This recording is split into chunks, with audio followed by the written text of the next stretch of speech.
Record. Okay. Shabbat Shalom, everybody. Shabbat shalom, Hello. Rabbi. So it's good to see all of you. We're gonna do the blessing, but I just want to say that I sent out the Shoftim handout, which if you don't have, I can send you later. But there's some interesting things at the end of Re'eh, which is the Torah portion we were doing last week. And it wouldn't have been so interesting to me if I hadn't been listening to Micah Goodman. Micah Goodman is doing a series of lectures through the Tikva Institute, and I have to thank Jane Beitcher for pointing it out to me because he is absolutely such a brilliant guy, and he's my favorite Hartman Institute scholar. I just think he's just such an original thinker. And as I mentioned last week, he's talking about Deuteronomy. You know, Deuteronomy is the second telling. So it's Moses' telling of the history that occurred in previous books.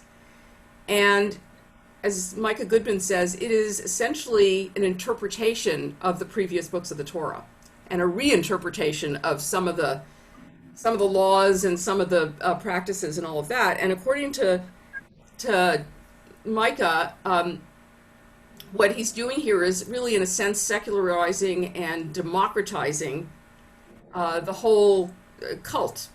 The cult was very much centered on sacrifices in the temple, and he's trying to focus more on the social justice aspects of the religion.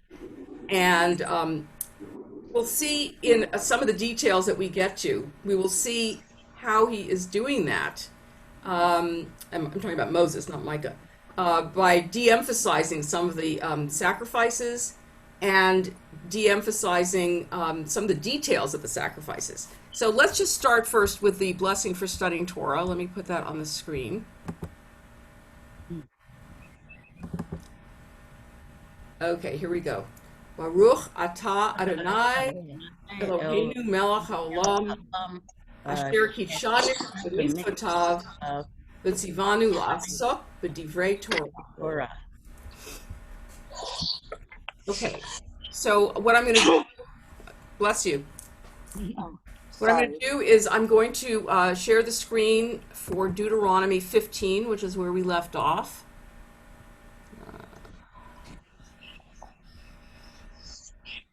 Okay, you know, I just don't understand how this thing works. I had it up. Wait. I had it chosen to share, and where is it? This is not it. Let's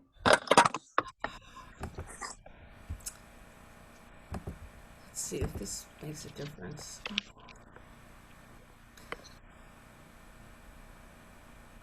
Okay, okay, folks.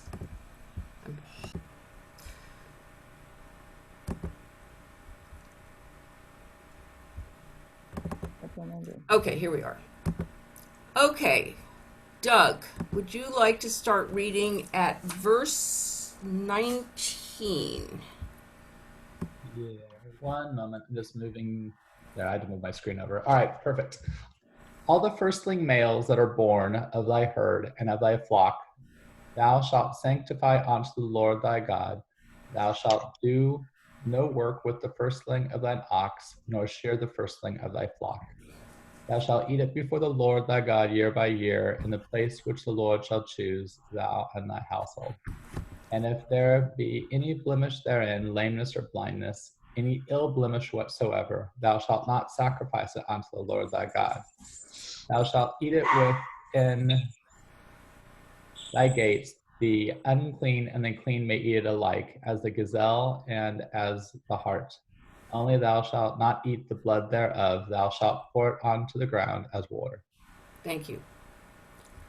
Okay. If you're not talking, if you could mute yourselves, that would probably help, just in terms of various things like dogs barking and hello, whoever's waving. Somebody's waving. Hi. Yeah, if you would, just so we don't get noises of dogs. So this giving of the firstlings, these are things I wouldn't have paid a lot of attention to if it hadn't been for Micah Goodman. So this is apparently something that was a practice of the ancient Near East. And here, the first issue of all living things is considered holy and is reserved for God. And only after they're given to God, which then acknowledges God as a source and the owner of all life, are the remainder of the crop and the subsequent offspring of animals desacralized. In other words, the first set are sacred, and then the rest of it is available to be eaten by human beings. So then it says, this law recast the one requiring sacrifice of the firstborn male cattle to God, previously stated in Exodus and Numbers. So we've already read about this. And by the way, what it doesn't repeat is that the firstborn son is also committed to God, which is why you have this thing called Pidyon Haben, the redemption of the firstborn. It doesn't mention that here, interestingly. But the modification of this firstborn male going to God, which was talked about in Exodus and Numbers, is that in Deuteronomy, you have to offer this in the one place that God has chosen, right? It says it over and over again in Deuteronomy. It never says Jerusalem, by the way, but it does say the sacrifices have to be given in the one place that God has chosen, because it used to be that people would have little altars all over the place. Now, it's not like they stopped having all those altars just because there was a temple, but the idea was supposed to be that they only had one place to offer these. So here, these sacrifices can only be offered in this one place. And it's also that these sacrifices are to be eaten by the worshiper. Whereas in the earlier texts, like in Numbers, these sacrifices were actually supposed to be eaten by the priests. So that's been changed here. So what Micah Goodman would say is that by limiting where and when sacrifices are going to be made, it limits how much ritual our lives will be involved with. I mean, now, you could disagree with this, and I told my Bible professor from Hebrew Union College this yesterday, and she wanted to really think about it, because the idea that having one temple, you would think, okay, everything's going to be in this one big temple, and that means that we're actually secularizing the community by having it only in one place. Sounds contradictory, right? You would think, oh, we have a one big temple. That means it's even more important. And he's saying it's even less important, because rather than making sacrifices all over the place every time you eat, it's only at certain times in a certain place. We'll see what the times are. So this is addressed to farmers who own the cattle, and with all the sanctuaries but one closed, there would no longer be a need to support the local sanctuaries. That's why the food is no longer being given to priests. So the firstlings are still holy, but they're handled in a very different way. And interestingly, in parallel to the Torah portion that is this week's Torah portion, Amor, if you remember, those of you who've read it or who were at the service last night, no blemishes, right? You cannot have a blemish on a sacrificial animal, nor can you have a blemish on the priest, nor can you have a blemish on any of the people partaking of this sacrifice at the temple, which I think is a real problematic concept. But actually, again, I was talking to my Bible professor yesterday, and she said that the reason the priests couldn't have any defects is because it was really physical labor. They were the people in charge of the meat, basically. And it was a very, labor-intensive job. And so if they were lame or they were anything wrong with them, it would make it very difficult for them to, do the work. Okay, maybe. But then what about the worshiper? Why does the worshiper have to be, somebody who doesn't have some kind of physical challenge? So I don't completely buy that, but, she's a generous person. So, please, Jason. Well, maybe this is just a practical question that I've missed, but if you cannot eat the firstborn animal unless you sacrifice it, and it has a blemish, what are you supposed to do with it? No, it says that the ones that have a blemish you eat in your own settlements. right? So It you says can if it has eat it without sacrificing it. And then how do you meet the terms of the sacrifice? You have to bring the secondborn. You have to keep going until you find one and then you're allowed to go back and eat the firstborn anyway. let's see. It just seems kind of arbitrary. Let's see. It says only unblemished animals may be sacrificed, and Malachi, the prophet, says that offering a defective animal to God shows contempt, and sacrificing defective animals is called an abomination, and it's included among offenses that profane God's name in Leviticus, which is what we were just reading this week. A disqualified firstling may simply be eaten as food and need not be replaced sacrificially by another animal. There you go. That's the answer to your question.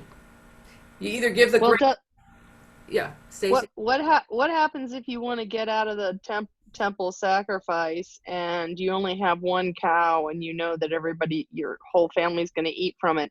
Why don't you just kneecap the cow?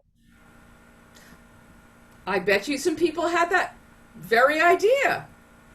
By the way, the reason supposedly that the temple was destroyed, there's a story in the Talmud about a guy who comes to, his name is, there's a Bar Kamsa and a Kamsa. They both have similar names, right? I don't remember which is which, but so let's say Kamsa is invited to a dinner party amongst a bunch of sages, and Bar Kamsa shows up thinking he was invited, and they say, no, you were not invited, and they disinvite him, which is pretty gross, right? So then Bar Kamsa is pretty angry, and there's a sacrifice that is being offered by the Romans to the temple, and he puts a blemish on the animal, so it can't be sacrificed. So it looks like the Romans are being disrespectful to the Israelites, right, by giving a defective sacrifice. And so then he brings it to the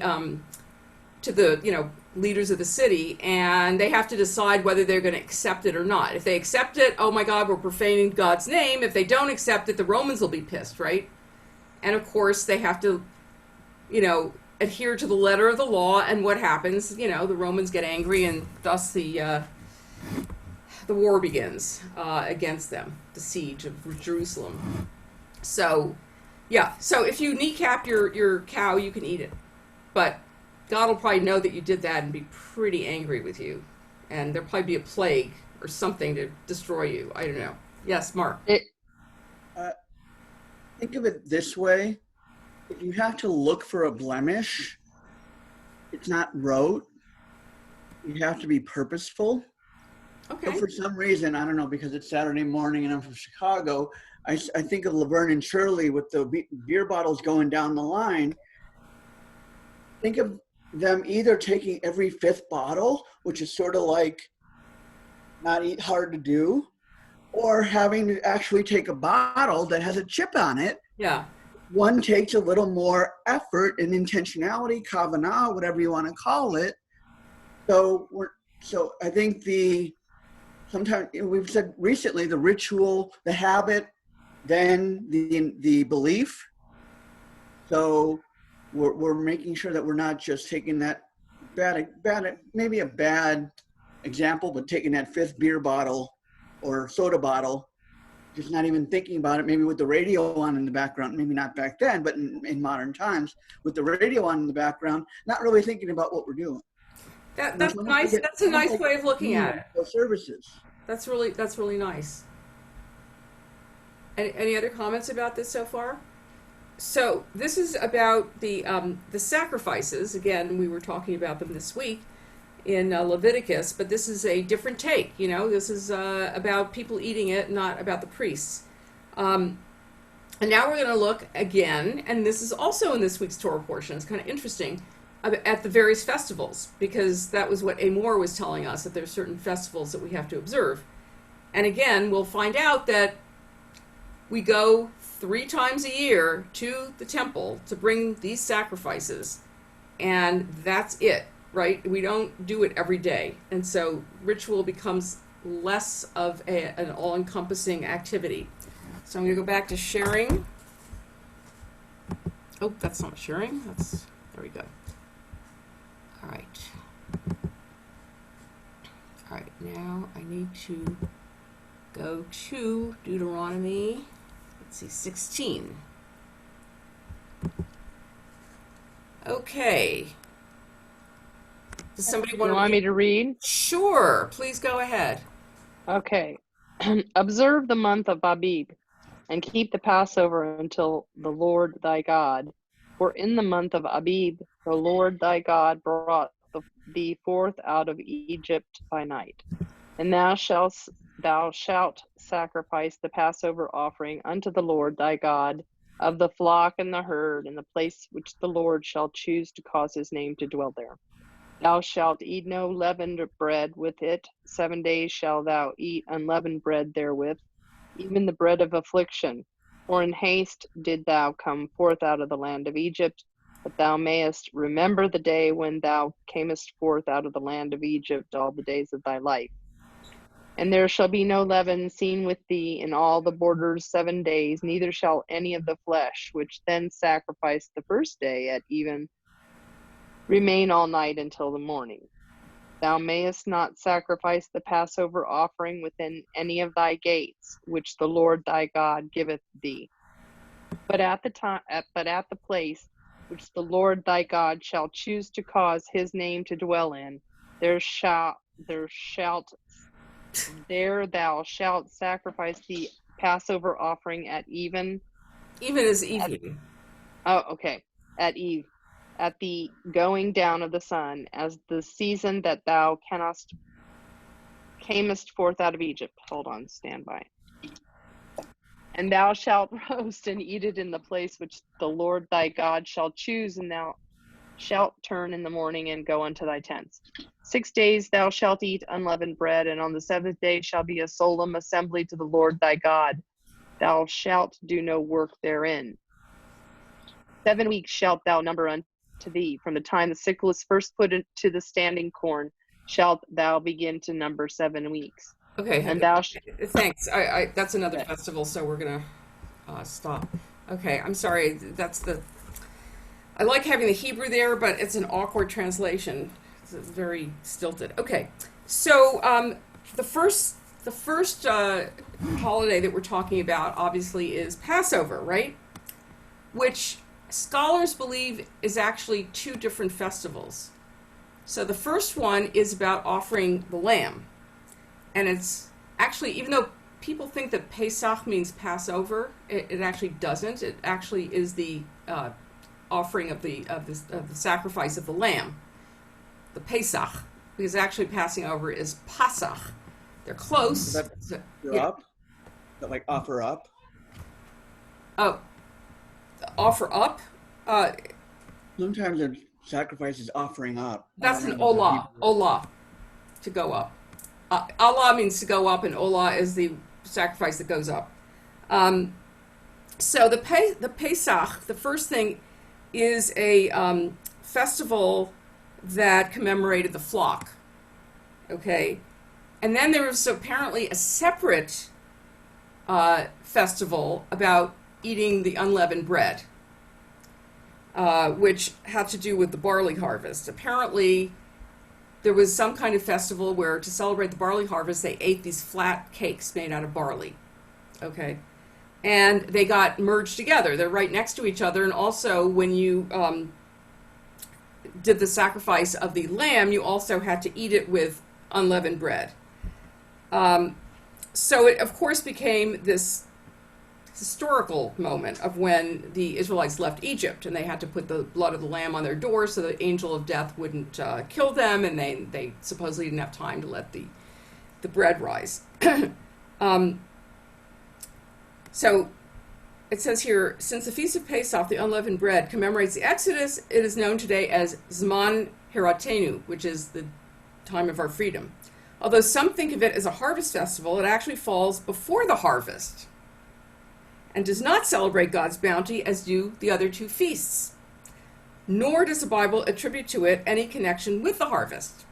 It's possible, however, that in the popular mind, eating primitive unleavened bread was perceived as a type of abstinence, expressing anxiety about the success of the coming harvest. So that's an interesting take on it, which I hadn't ever heard before, that, okay, well, we're worried that the harvest isn't going to happen, so we're going to eat this flat bread as a way to abstain from eating, a full loaf of bread, because maybe we won't have that as a result. There's always anxiety in Israel about the rain. Is it going to rain? Are we going to have a harvest? Are we going to be able to eat? So, and it's interesting what this commentary also says about the Feast of Weeks, which we're in right now. And then, by the way, Abib, depending on how you pronounce it or transliterate it, is the first month of the year in the Bible. Okay, this is the new year, and Passover starts on the 14th.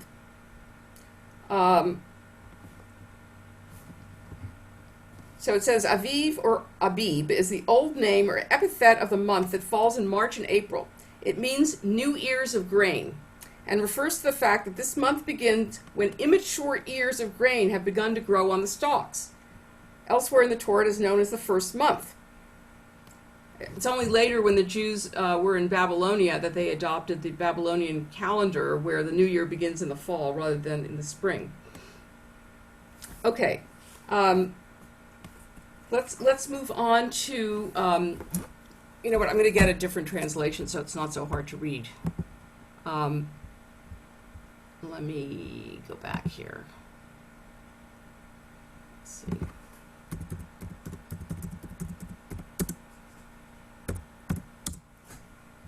We'll do the new, this is a Protestant one, but it's easier to read, I believe. Okay, here we are. 16, and we're going to go down to, okay.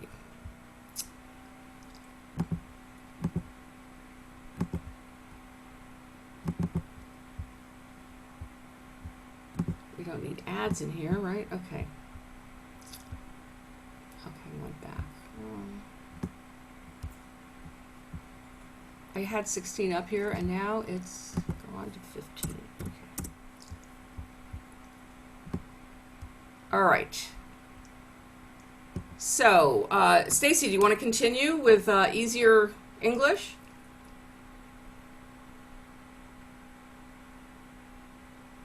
That'd be fantastic. The Festival of Weeks.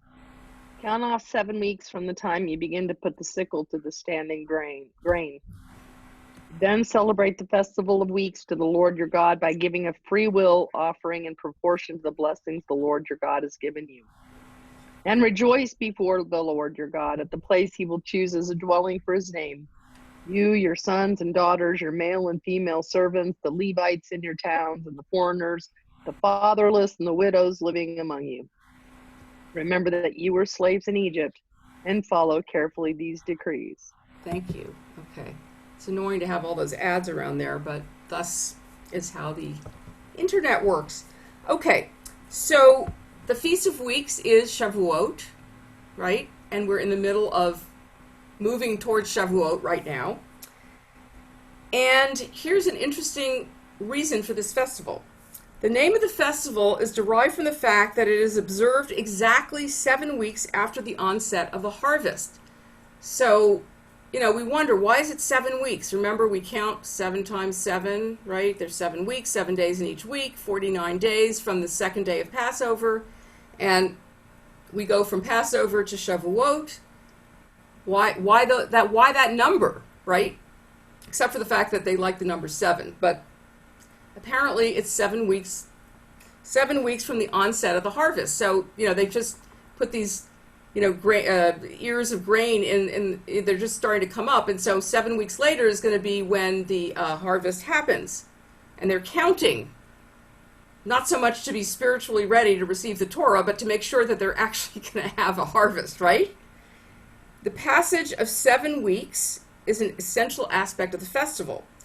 Until 7 weeks have passed, it is not known whether the harvest will be successfully completed and plentiful enough to sustain life and not be damaged by late rain or pests. And by the way, in the Gevurot prayer, you know, we have the Amidah or the Tefillah, which starts with recognizing our ancestors and then God's power to give life. We have an insert Up until Passover, we ask for rain, and after Passover, we ask for dew, because should it rain during this time, it'll ruin the harvest. Should it not rain before Passover, we won't have anything to ruin. So this is why those inserts are there. So some explain the counting of days and weeks on the ground, that the world is anxious between Pesach and weeks, or Shavuot, about the crops and the fruit trees. Therefore, God commanded us to count these days to keep the anxiety of the world in mind, and to turn to God in wholehearted repentance, to plead with God to have mercy upon us, upon mankind and on the land, so that the crops should turn out well, for they are our life. The quasi-mourning character, mourning M-O-U-R, of the 7 weeks of counting in Jewish practice also expresses this anxiety. So you know, during this period, supposedly there was a terrible plague that killed off a lot of the sages, and we're not supposed to, cut hair or celebrate or do anything except on Lag BaOmer, the 33rd day of the Omer, at which point it's a good day to get married, because that's when the plague lifted. So there's a lot of anxiety during this period. Again, they didn't have food being shipped from other continents, right? They just had to rely on the food that was right there. And if there was no rain, which meant that they had sinned and they were being punished, then they didn't eat.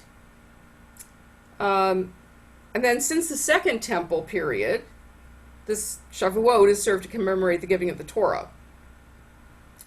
So it's now known as Zman Matan Toratenu, the time when our Torah was given. And so this function of the festival was based on the calculation that its date coincides with the date which Exodus 19 implies for the revelation. So supposedly it's really based on the time it took them to get to Mount Sinai. I doubt that very much, but anyway. So 7 weeks is a period required to complete the harvest. It's apparently, this measure of time is confirmed by a 10th century BCE inscription found at Gezer that lists the characteristic agricultural activities of the year.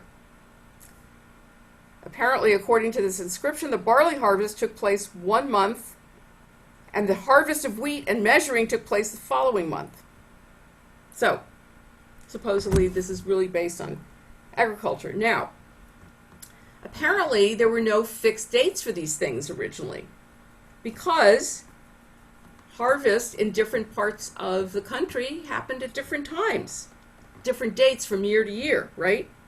So the counting of the 7 weeks apparently was not the same in the entire country. So that means that when people came and brought their sacrifices to the temple, they didn't all do it at the same time. Now, why is it starting on the second day of Passover? That's been a big question amongst the sages. So Leviticus tells us the counting begins with an offering of the first sheaf of the harvest on the day after the Sabbath. So what does that mean? From the context, this seems to refer to the Sunday after the first sheaf is cut, whenever that should occur, sometime during or after the Feast of Unleavened Bread. In Second Temple times, it was assumed that on the day after the Sabbath does refer to an exact date. There was controversy among various Jewish sects as to whether a Sabbath within the Feast of Unleavened Bread was meant, or one following it. So was it the Sabbath within the week, or was it one afterwards? That's the kind of thing they go crazy discussing. The Pharisees held, that's the precursors to the rabbis, that the day after the Sabbath does not mean Sunday at all, but the day after a Sabbath-like holiday, namely the first day of the Feast of Unleavened Bread, thus the second day of Passover. And this became the halachic ruling. Well, others would say, no, it's the Shabbat a week later. Or it's a Shabbat within the festival. Let's say the festival starts on a Monday, so you'd have to wait till the Saturday. It probably depended on where you were in the country as to how many weeks you counted from when, but, Anyway, now we have it institutionalized. It's the second day of Passover. So, all the wonderful details about how our... So, yeah. Rabbi, Yeah, Jane? does this split the community? Does this split the community the same way the celebration of Easter split the Catholic and Greek Orthodox community? or did they just accept that various communities were celebrating at different times? Well, I think that probably various communities were celebrating at different times. The book of Deuteronomy is saying, okay, only in one place, that's the first step. And then the Pharisees say Yeah. it's starting on this day, which of course I'm sure a lot of people weren't following. But once you go beyond the temple time, the only people left are the Pharisees, which are the rabbis. And they're saying this is when you do it. Now, whether everybody followed it, again, when you have a law, it probably means people aren't following it. But I'm sure there was a lot. The Pharisees and the Sadducees did not agree with each other, and the Samaritans wanted to take the Bible literally. So there was a lot of discussion in the first century about who was going to be the leading authority on all of this, right? So the Sadducees and Pharisees had a lot of controversies. The Sadducees didn't accept the oral law, which the Pharisees, of course, did because they made it up. And the Pharisees were the ones who survived. It's like Judah survived; they wrote the history. The Pharisees survived thanks to Yohanan Bar Zakkai, and they're the ones who set the rules. And now everyone Also, does it. they live to tell the They live to tell the tale. Yes, Jane. Oh, I was just going to say that everything is based on the lunar calendar in the Jewish calendar. So you have a very definitive time when you have the, cusp of a moon and when you have a full moon. Right. So that's why I'm wondering about the different interpretations. Okay, so because you have Rosh Chodesh, you have it 11 times a year. Right, but I think that originally, well, who knows? This is scholars speculating on this. I think that probably originally they based it on the harvest, not on the moon. But then, the Sanhedrin, there's a story in the Talmud about the head of the Sanhedrin who says, this is when, Yom Kippur happens. And one of the rabbis doesn't want to accept his determination of when the new moon is. And so, he shows up doing something he's not supposed to do on Yom Kippur. And eventually he, has to accept the ruling of the head of the Sanhedrin. So, yeah, I mean, it's an evolution, I think. I think originally it probably was a harvest thing, and eventually it took on historical meaning, and eventually it got institutionalized to say, this is the day, everyone's doing it together, right? Before that, and also the idea that we have one temple. What's that? That makes sense? Yeah. Yeah, I mean, also the idea that we have one temple. Yeah, it makes sense. Yeah. It's funny Jane said that, because I was going to say a lot of holidays have 1 or 2 days at the beginning, 1 or 2 days at the end, either for That's why. moon or the stars, especially as the diaspora expands. Right, exactly. You had literally had a different perspective of when the moon was out. Well, it's not that they had a different perspective. It's that the people in Jerusalem would say, this is the new moon. And then they have to go to the diaspora and tell them. And so there was a delay, and that's why there are 2 days. Why we keep that, I don't know. But anyway, so...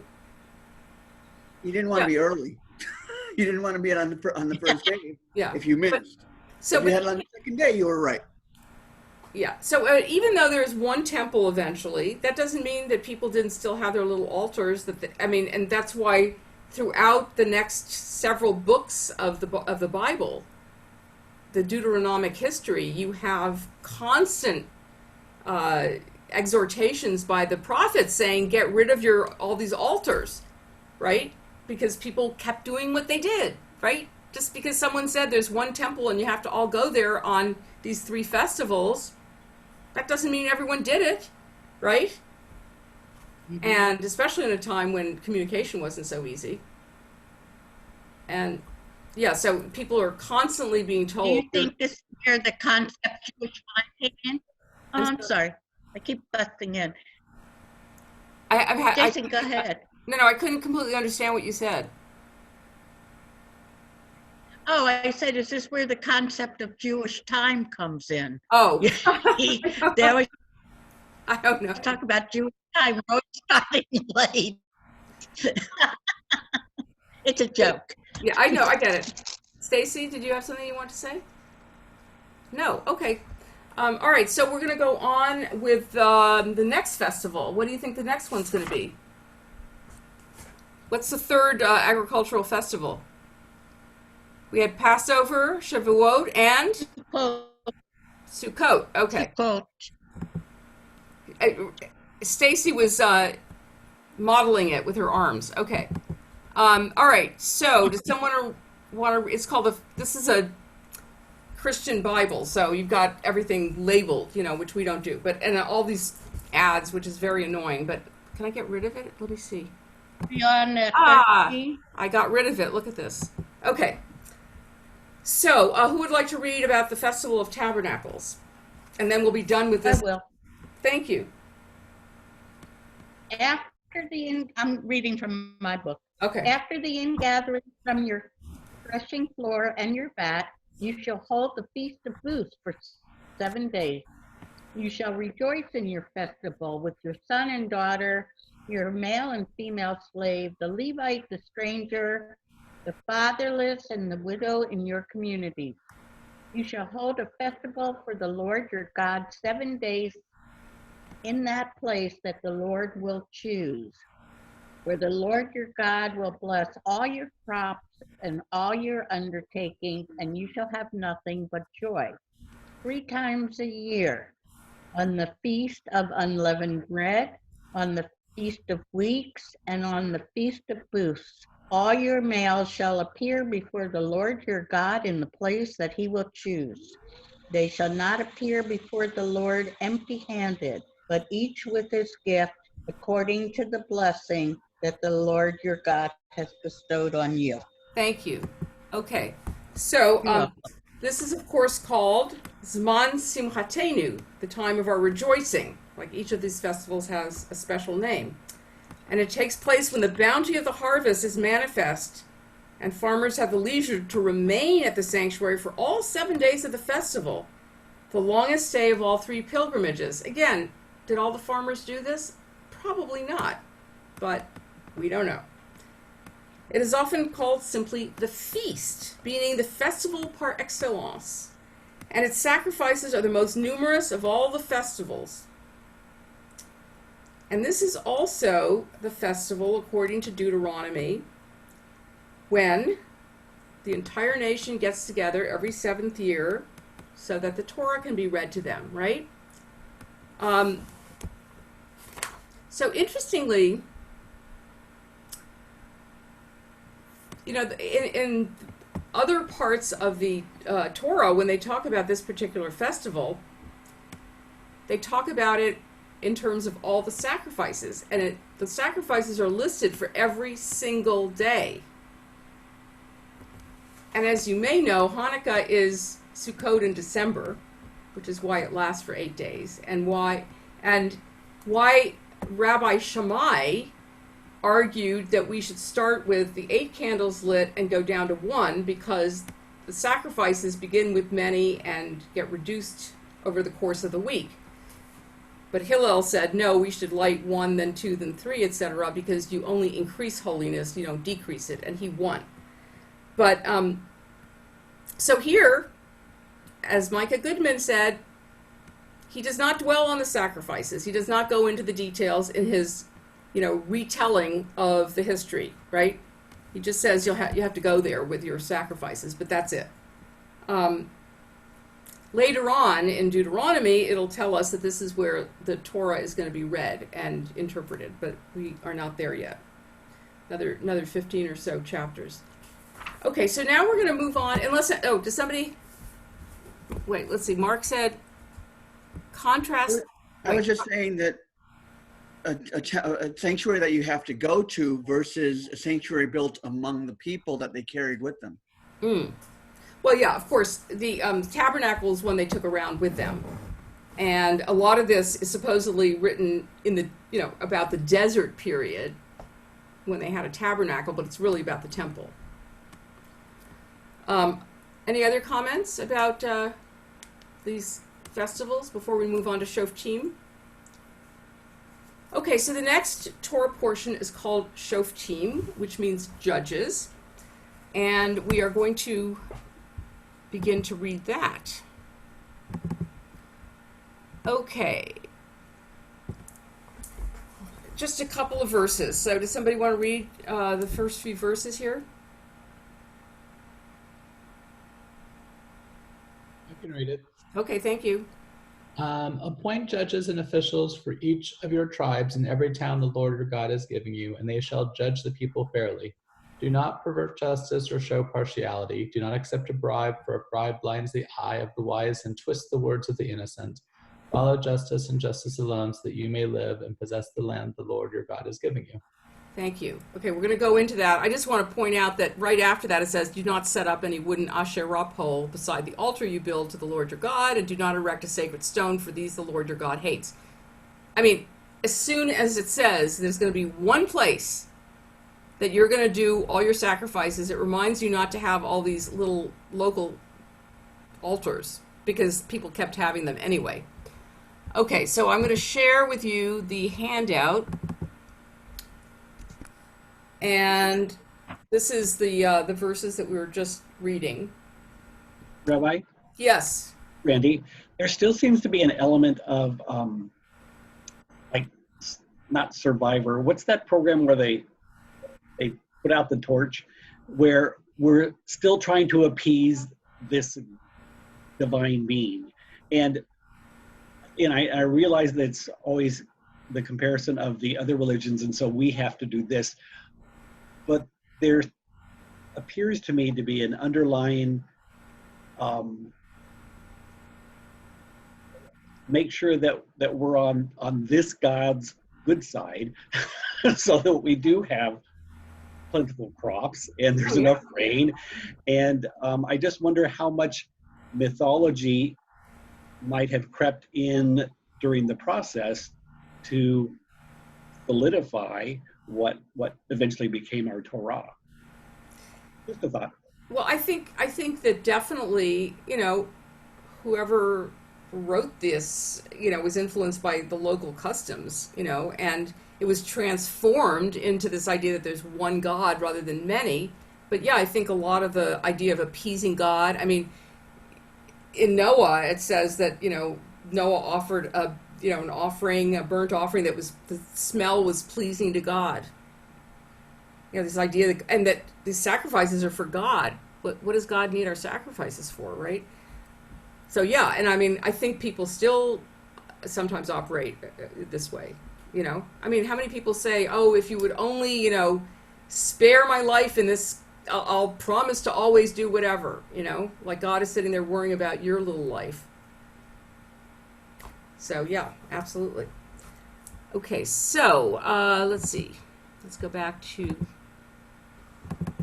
Okay.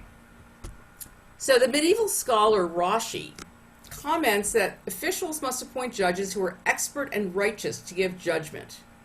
It's very interesting to think about this right now, okay? Just like, who are our judges and how are they making their decisions? Talmudic sages, and by the way, the Supreme Court is making some really big decisions right now, so this really resonates. Talmudic sages don't mince words. Reish Lakish says, anyone who appoints over the community a judge who is unfit for the position due to his lack of knowledge or wickedness is considered as though he plants an Asherah, a goddess idol, among the Jewish people. And I hate to say this, but think about some of the people who've been confirmed by our Senate, who clearly had no experience being judges and who were actually not vetted by the American Bar Association. Okay, I'll just leave it there. How shall leaders govern with due justice? Yes. Rabbi, Yes. I had a question. I'm sorry, I raised my hand. Oh no, you. So I struggle with this particular provision because I know an awful lot of judges who do not have I've seen them say biased things, prejudiced things. I struggle because I could say something to their professional association, but then I think, so I'm just kind of torn between acceptance of what they're doing, and at some level understanding that I don't have that much control over that. But then I also struggle with that sort of social warrior kind of thing. Like, I want to go after them because they're not fair and they're not kind and they're not compassionate and they're racist and they're homophobic and all sorts of other things. So that really resounds with me right now. I'm struggling with that in a real life situation. So sorry to bug you, but that's no. Listen, as I said, this is particularly powerful, especially right now, because we do have a lot of judges who've been confirmed who are ideological people who don't necessarily have the background or the sense of fairness, and to really listen to both sides. I have a Supreme Court that's that way too right now. Okay, so yeah, it's tough. And then how much do you protest and how much do you work with the system, because can't fight the whole thing. Okay, let's go back to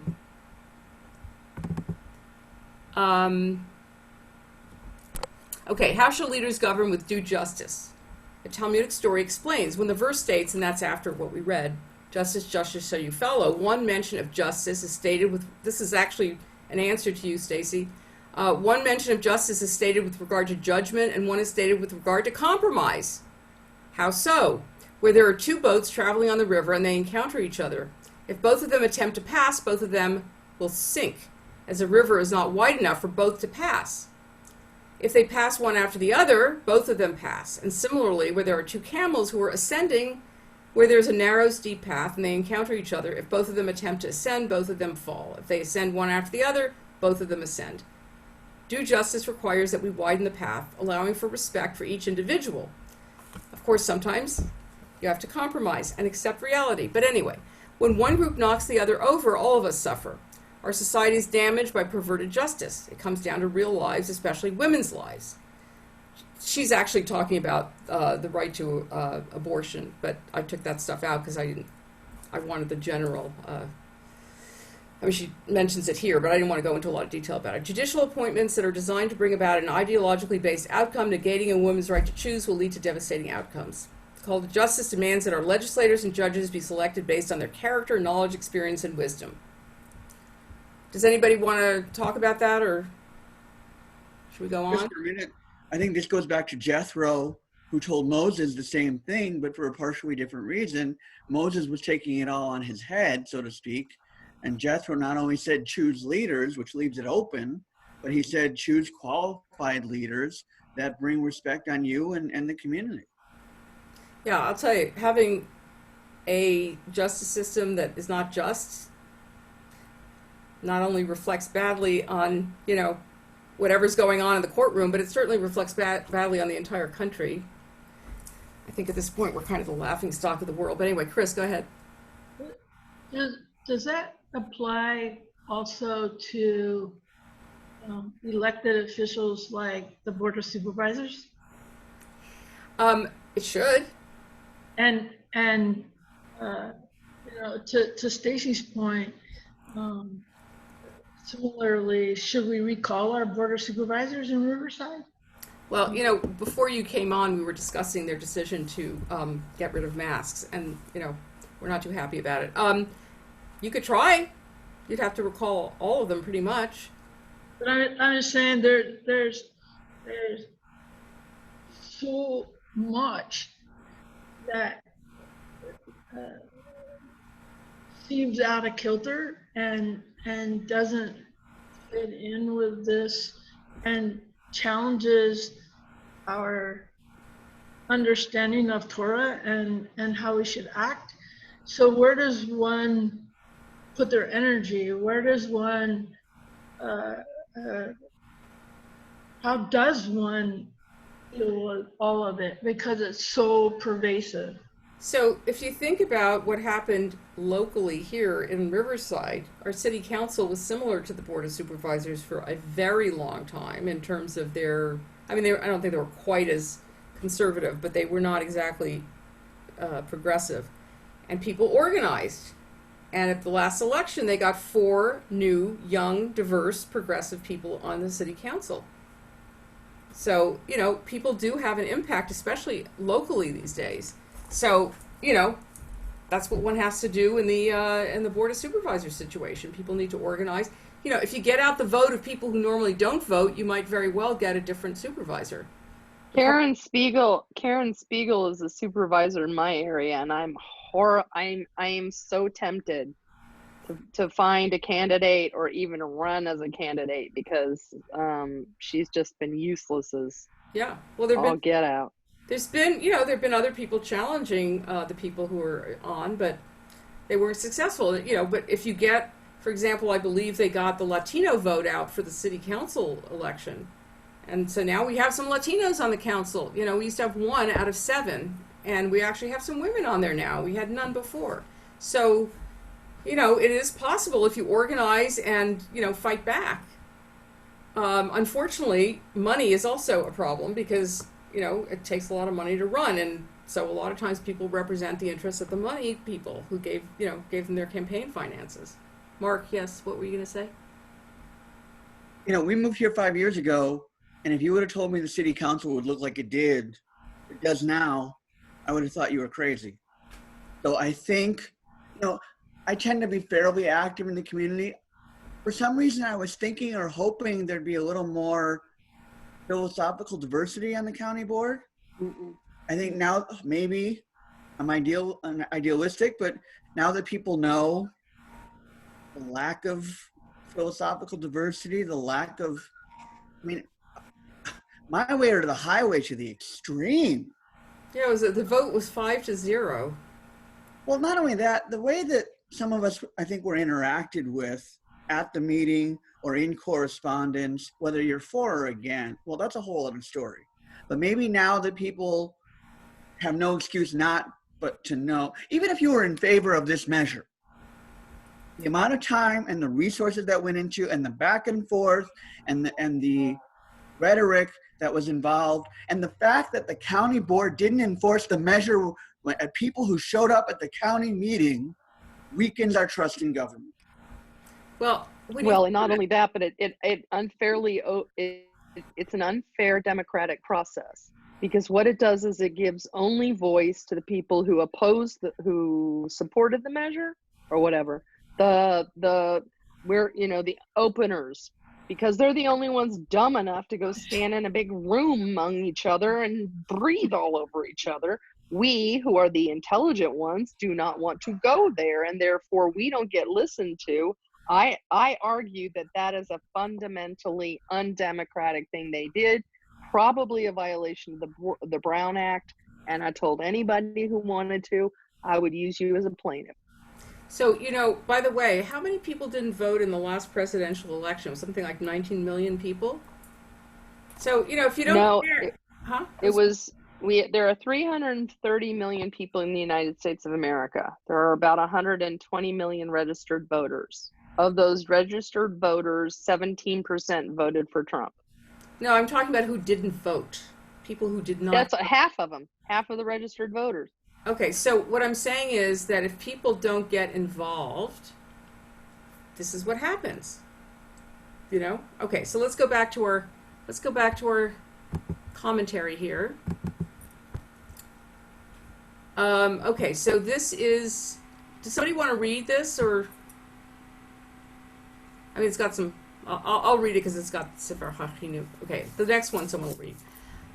When examining the question of who can be a judge, the Sefer HaChinuch points out that judges need to be qualified. In the Chinuch's words, they need to know Torah law, and that is a mitzvah on its own.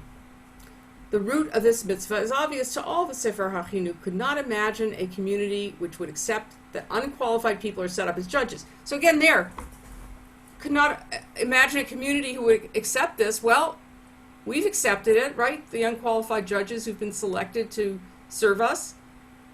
Did anybody do anything about it? Not really. The qualifications put forth do not, however, stop at the knowledge of the law. Because where the application of justice a mere question of reading the book and spitting out a result, computers could be judges. and we would not need people involved. The Sefer HaChinu continues, making it explicit that a judge needs to have a good character and be a decent human being, being able to suppress their own evil inclinations and have a brave heart to save the oppressed from the oppressor. Justice is not just the letter of the law. One of the Babylonian Talmud stories about the destruction of Jerusalem is precisely an indictment of the mere application of the law, where there was justice and judgment but not fairness. I think it's referring to that story I told you about. Fairness is about going beyond the boundaries of the law, what our tradition calls lifnim meshurat hadin. It is about knowing, respecting, and understanding the law, but together with that, it is seeing the position of the other from the other's perspective and creating justice that will carry within itself compassion. Judges on Earth, says the Kedushat Levi, he's a Hasidic commentary, in his first commentary on Shoftim, must also reflect the attribute of compassion employed in the celestial spheres. It is to judge understanding the deep truth of the words of Janus Korczak. Each person carries an entire world within himself, and everything exists twice. Once the way it is, the other way, the way he perceives it with his own eyes and feelings. In that same page in the Talmud, we learn that going beyond the letter of the law can be tied to a Torah verse, thereby making it a mitzvah on its own. Because the Jewish tradition understands that the blind application of the law can bring about destruction. And that is why, according to the Sefer HaChinuch, a judge needs to be brave, standing up for what is right and being able to do what is good are no small tasks. A judge can always fall into his or her own evil inclination and be blinded by power. Abhorrent values can be supported using the letter of the law. It is possible, and dare we say common, to use the legal apparatus in a dry and uncaring way. We as Jews should constantly remember that everything that was done to us in the Third Reich was legal. Taking the law to its mechanic, compassionless conclusion has led to one of the great tragedies of this year, maybe this decade, the forceful separation of children and parents with no plan for reunification. When we have the courage to set up judges internally and externally who will do what is right and what is good, going beyond the mere mechanics of the law. So, just because something is legal doesn't make it ethical.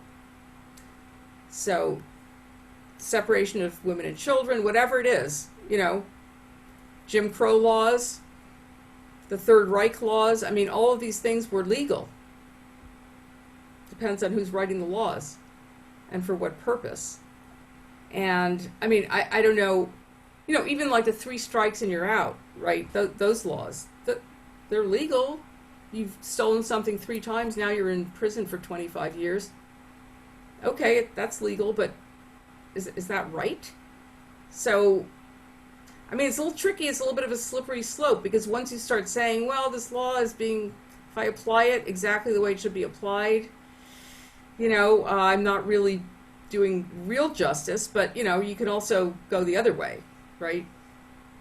The law says 5 to 25 years. I think I'll give 25 years because the person is black. So it can go either way. So it's a very tricky thing here. But if we want to use God as an example, like there's a place in the Talmud where God says to, I think Elijah, the prophet, please give me a blessing. And Elijah says, well, what's the blessing that you would like? And God says, may my compassion overpower my judgment, or my anger. So, we have to constantly rethink our laws and how we're applying them and whether they serve a particular interest or another, right? Our society was founded on, white men with property.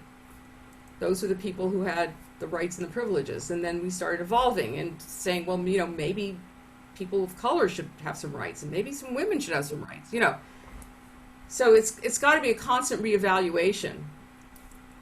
There's a legal scholar named Robert Cover, and I don't know if I'm going to do him justice, but just talks about how narrative is sort of a bridge from the way the world is, the way it should be, so that you are looking ahead to what, the narrative might give you a different perspective on the laws that you have, and then you try to rework them as you try to evolve towards a more ideal society. So I don't know if anybody has any comments about. Let's see.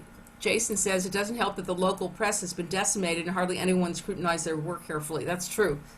Yeah, without a free press, especially today when, truth has become this sort of politicized commodity, right? I mean, when facts no longer matter and you can just keep saying certain lies and then you don't even know anymore what truth is, and you don't have a press to say, wait a second, let's look at what's really going on here, then you don't have the tools you need to question those in power. It seems as if the system of checks and balances is just It has been null and void. There's no accountability. And yeah. I don't know what happened, this executive action business where, the president can just write things and say, this is what we're doing now. I mean, I don't know how that evolved into something so powerful. Obama. Really? Yeah, it's the only way he could get around the intransigent Congress was he began using his powers. The fifth part of government, which is the administrative bureaucracy. So they began rewriting all the regulations within the administrative bureaucracies, and he was issuing executive orders under administrative powers. And so that was what all of the Republicans were going bananas over and saying, we're going to shove that right back. And they did. Well, who made up this idea that the president could just, by fiat, make laws without going through Congress? It's not without fiat. It has to have some underlying law, and then it's an administrative decision. So, for example, the Army Corps of Engineers has been trying to redefine what a wetlands is for, I don't know, as long as I've been alive. So, although it's just a regulation that's applied administratively. And so the internal administrative agencies can realign all of that. This is what's going on really at the level where nobody's watching, is they're realigning every single policy administratively without going through the appropriate administrative review processes.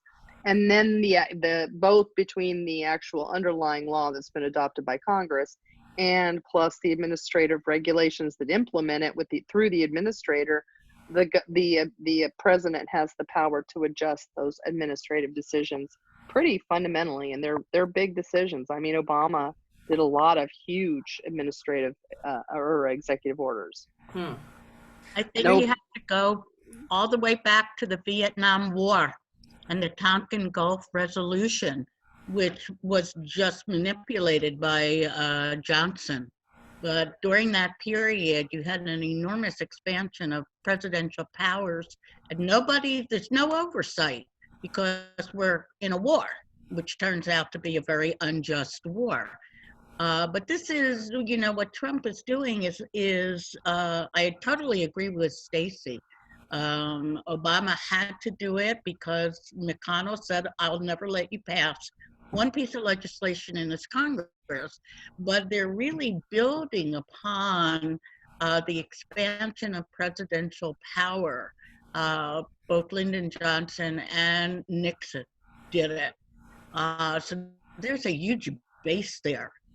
It's very hard to challenge them. I don't think you can challenge them just based on the history that you're not supposed to do this, but you did. You can challenge the executive orders. It's a high bar to do so, and it's an administrative process. So what happens is that the court defers to the agency. The agency is the one that writes all the rules and regs, and the agency responds to the director of the agency, who was appointed by that person whose name I can't say without.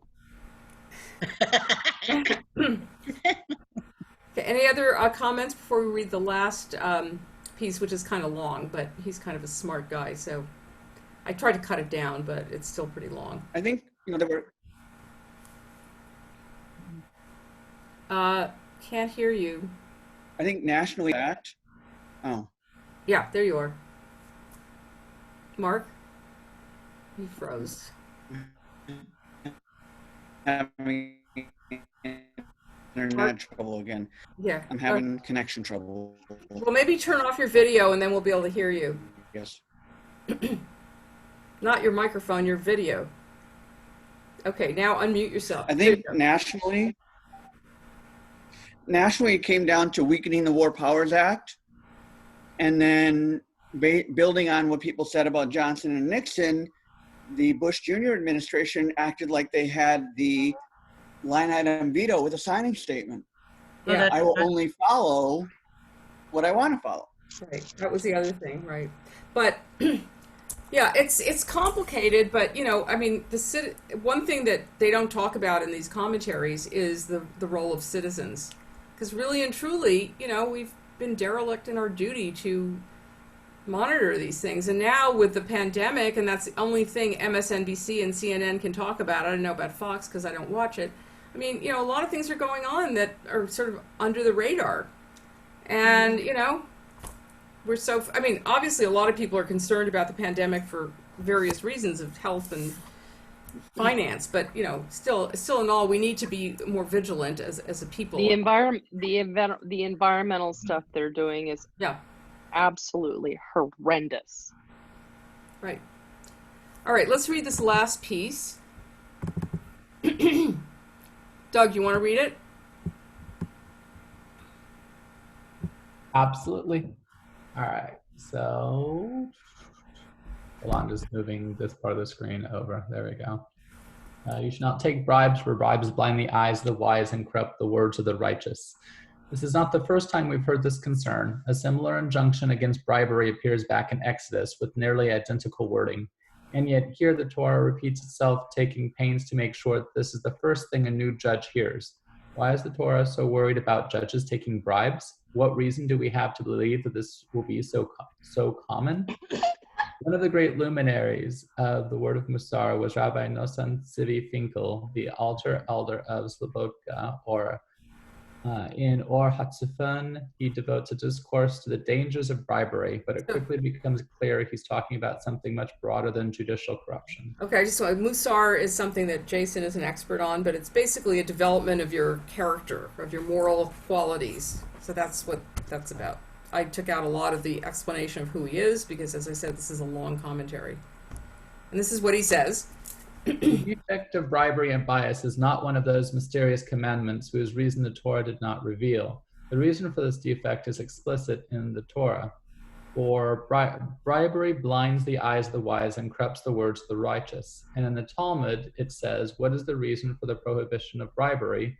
When a judge receives a bribe from someone, his mind becomes close to that person, and he becomes like a part of him. And a person never sees his own self as guilty. It is called bribery, shochat, because he becomes one, shehu chad, with the briber, which is to say, the defect of bribery is found on a psychological force embedded in the source of a human being. Soul of a human being. Okay, I'm going to stop just 1 second just to explain this play on words. So the word for bribery is shochat, and they're doing a play on words and splitting the word into two. Shehu chad, and I realized the Hebrew got reversed here because that's what happens when you try to get Hebrew into. Okay, shehu chad. So he is one. So the bribery, the judge and the briber become one. In other words, you obviously want to do what the briber tells you to do. Okay, thank you. Please keep going. He actually uses the word psychological, which is especially significant. However, it is the way he shifts the relevance of bribery away from the realm of legal decision-making alone and suggests that it's related to a kind of temptation that confronts every human being. Unless you think anyone is immune to its power, he goes on, it might seem that these matters are only relevant to regular people, but from the words of the sages, we learn that this problem plagues even the greatest of the greatest people in the world, and there is no man who can say that he is free from it. Now here's where the debate begins, because the altar of Slobodka is saying very explicitly that all people, even judges, even scholars, even the greatest of rabbis, are corruptible, capable of succumbing to temptation and making grave mistakes. How far is he willing to take the implications of this critique? All the way up to the patriarchs. From the altar, then quote several midrashim which link Isaac's blindness to his willingness to be lured by his son Esau's food offerings to favor him, even though he was wicked. One such example, those who justify the wicked because of a bribe and take away the righteousness of the righteous. This is Isaac, whose eyes dimmed because he justified the wicked. He, as much as says it, Isaac took a bribe. Even Isaac, who we remember as the ultimate holy man, who was willing to give his life for God, even he could succumb to favoring the wicked with just the right bit of influence. Esau was his son, after all. Isaac loved him dearly, as any father would, but he still needed that extra offering, that food from the field, to blind him and to tip him into favoring Esau. If it would happen to Isaac, it could happen to anyone. Okay, so let me just stop for 1 second, make sure everybody knows. So Isaac is the father of Jacob and Esau, who are brothers, they're twins, and they're always fighting. And in those days, the older son inherited twice as much as the younger son, and so Jacob was trying to get out of the womb first, but Esau did. And so Jacob is constantly trying to take the perquisites of the firstborn away from Esau. And it says that Isaac favored Esau. So Esau was a guy who went hunting and brought back, good meat for his father to eat. And so presumably that's why he favored him. And Rebekah, who's the mother, favors Jacob. And what they're saying here is that he's favored because he was bribed by this food that Esau brought him. And for the rabbis of our tradition, Esau represents evil and Rome and all the terrible empires that took over Israel. There's not a lot of justification for that, but that's how they understand it. So they're seeing Isaac as having been bribed by his son. Okay. Do I continue? Sure. Well, this was a message that another great Jewish mind of the 20th century, Rabbi Avraham Yasher Karelitz, the Chazon Ish, simply could not take. The Chazon Ish was perhaps the greatest legal decisor in Israel at the time. He says that prohibition against bribery is divine edict and not so easily understood by human psychology. He calls out the Mitzvah movement explicitly and says that when the idea of personal introspection and self-questioning brings people to the notion that anyone can be second-guessed, even the greatest Torah scholars, for all ideas are rooted in personal bias, then we are in danger of losing all sense of order and righteousness in the world. Yeah, because how can we possibly question our patriarchs? There is one figure in modern Jewish thought, however, who complicates the picture we have been painting. Rabbi Eliyahu Dressler, who was at the head of the yeshiva in England and then Israel, was another of the leading figures of the Mitzvah movement. So we might well expect him to come out on the side of the altar of Slobodka, and indeed, in his collection Michtav Melehu, he has a famous essay on truth that gives even more precise articulation to the psychological perspective. When we begin investigating the mind's capacity for accuracy of judgment, we come up against one's basic fact: there's no thinking without prior interest. What is the source of interest? Clearly, it is the will. It is my will which promotes my interest either positively or negatively. That is to say, I'm interested primarily in what I want, or conversely, what I wish to avoid. There can be no interest except in relation to the will. It follows that any matter on which we exercise our judgment is a question offered by the will to the intellect for decision. So in other words, it's not okay. What the altar of Slobodka is saying is that, psychologically we are valuable on a certain level, and this guy Eliyahu Dressler is supporting that in the sense saying, look, we all have an interest in one thing or another, and it's not like we could ever have a completely clear mind when we're making a judgment. So to that extent, he is agreeing with the psychological understanding, but he's going to say something else. I have dogs barking. Sorry. Okay, here's the relationship between desire and judgment that we saw above in the writing of the altar. Rabbi Dressler then takes up the same example of bribery, even quoting the same passage of Talmud, which he summarizes as follows. We see that the mere acceptance of a gift disqualifies a judge by inclining his interest to the side of one or the other of the parties. Of course, when you think about bribery, there's bribery where you actually give somebody money or something, But there's also, what if you're selected to be a Supreme Court justice by the president? Then do you owe him something? You know, so there are different levels and forms of bribery, actually, and of having your judgment clouded. Even if he fully intends to judge correctly, the Torah tells us that he is no longer capable of coming to an unbiased decision. He can no longer see anything to the detriment of the person from whom he received the gift. His will blinds his intellect. So far, we would place Rabbi Dessler squarely on the side of the altar of Slobodka in opposition to the Das Torah philosophy of the Chazon Ish. His is a psychological perspective which sees all human intellect as, as susceptible to the corrupting influence of bribery. But in a letter to a student also published in this collection, we see a very different side of Rabbi Dessler. The correspondent had asked if the rabbinic leadership of Europe had made a grave error in not encouraging Jews to emigrate to Israel before the Holocaust. From your words, I see that you believe that all the great ones of Israel, all of whose deeds were for the sake of heaven, who combined intellectual genius and heroic righteousness, whose judgments and decisions were without doubt made with the participation of Almighty God, all of them are supposed to have made a terrible mistake? God forbid that such a thing be in Israel. It is forbidden even to listen to words like these, let alone to say them. So, I mean, just like that other guy, he says, you know, there's certain people that cannot have their judgment corrupted in any way because they're the great sages or the great patriarchs or whatever. Our rabbis have told us to listen to the words of the sages, even if they tell us that right is left. And not to say, God forbid, that they must be wrong because little I can see their mistakes with my own eyes. I'd say we have certain people in our government who feel the same way. If I say right is left, you believe it.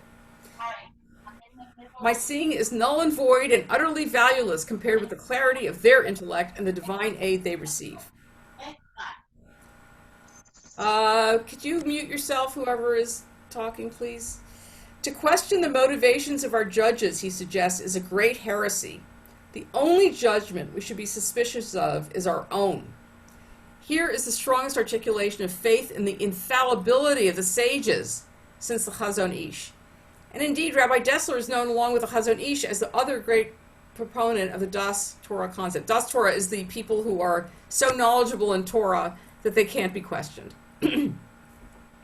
But how can we reconcile this total faith in the sages with what Rabbi Dessler wrote above about the influence of the will on the intellect? How is it that they are impervious to such influence? Don't they have prior interests like anyone else? Or are certain great rabbis somehow exempted from everything he said about the potential for the blinding of the intellect? If so, how do we know who is in this special class? The Chazon Ish at least seemed to reject the whole notion of imputing bias to the decisions of our judges, but Rabbi Dessler, like the altar of Slobodka, sees in the Torah's warning against bribes a fundamental insight into the workings of the human mind. Yet when it comes to certain minds, it seems we are to presume that the corrupting force of bias is never at play. Rabbi Dessler himself would answer that it is possible to root out one's bias completely through constant work on one's character. In fact, he writes at the end of his essay on truth, he sees this work as the whole point of Musar. He has worked on himself to such an extent that he has achieved purity of heart. Then, and only then, is his insight clear and his judgment reliable. So here is a big question.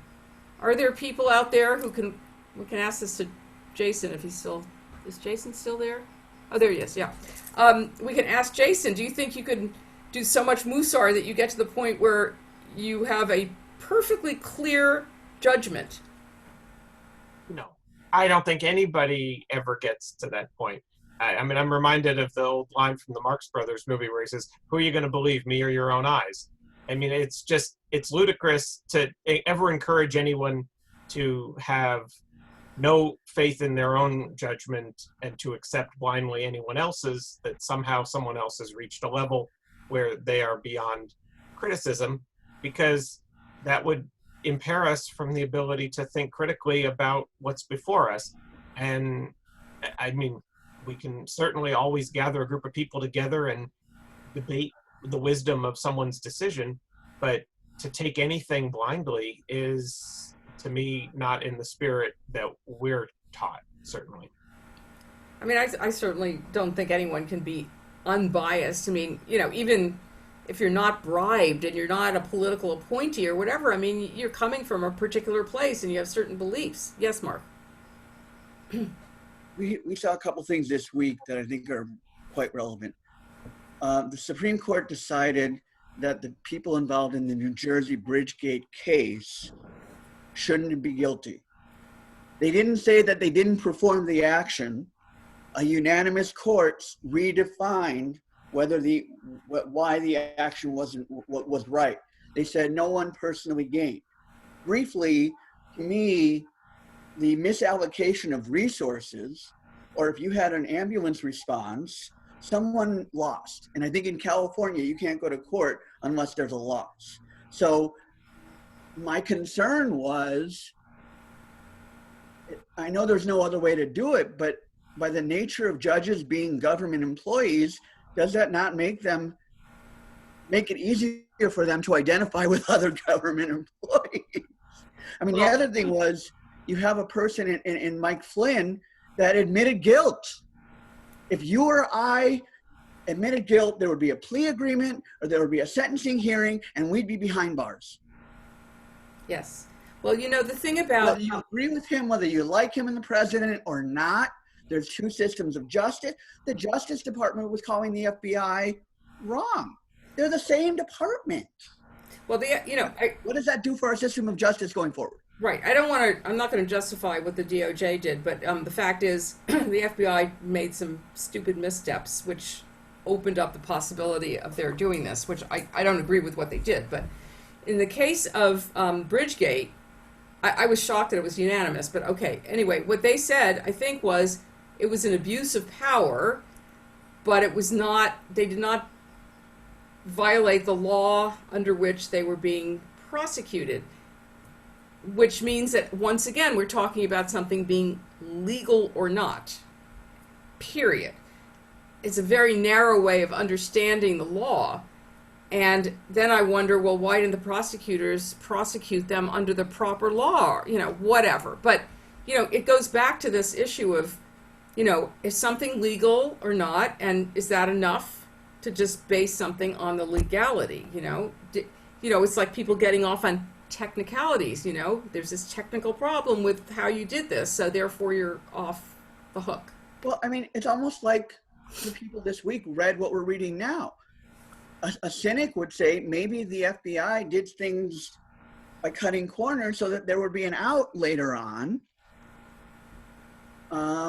because someone is not just a rank and file citizen. Yeah, I mean, look. Same thing with Bridgegate. We're giving a different, you or I get, do something like that. I have to take a course on Medicare fraud, waste, and abuse every year. Listen. Some poor little guy, some poor black person is, running down the street and gets shot to death, and the people aren't even, brought into court until the video comes out several months later. So yeah, there's several systems of justice. Things don't apply the same to everybody. Rabbi, on a totally different level, I disagree with what we've just read. I agree with Jason. Nobody gets to be that perfect.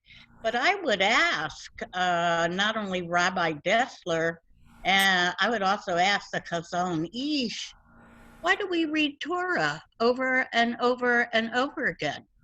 We read it because each time we read it, we're in a different place, and it tells us something totally different. Yeah, good point. Just on the basis of our tradition of Torah study, that makes nonsense of this argument. Well, what they would say is, the more you read the Torah, the more you study Musar, the purer and purer you get, which is a nice concept, but I don't think it's realistic. And the idea that, it's sort of like are saying that our forefathers in this country, Lincoln and Washington, are these heroes and so great. I mean, it's only in recent years that people have been saying, wait a minute, they had slaves, they did this, did that, but you sort of get these icons of your culture or your religion and you decide that they're infallible, like the Pope. Nobody's infallible, right? Yeah. Don't believe your own eyes. Well, my eyes are telling me something, and I have them there for a reason, right? But I mean, I think the Torah, the Torah is saying it's really important to get judges that aren't, well, not that they're not biased, that's not possible, but that they try to limit the way in which they're going to be biased, right? Right. To be fair, to at least listen to both sides. Yeah, and hang on just one sec. Okay, you're muted. I'm muted. In order to get rid of the problem, you have to admit the problem's there. So if you're a scientist that says you have no bias, Right. you can't get rid of the bias. Right. The vacuum cleaner's not going to work, so to speak. And by the way, Hillel and Shammai, as you may know, are, two schools of rabbis who always disagreed, right, in the Talmud. And the reason that Hillel is considered, the person that kept winning all the arguments, I mean, the reason he kept winning is because his students would listen to the other side. When they would present their side, they would first present the other side. And then they presented their own argument. So they understood the other side. I mean, that's what, the idea is by presenting the other side first is that they really understood the other side. And that, in order to really make a fair judgment, you really have to understand both sides really well.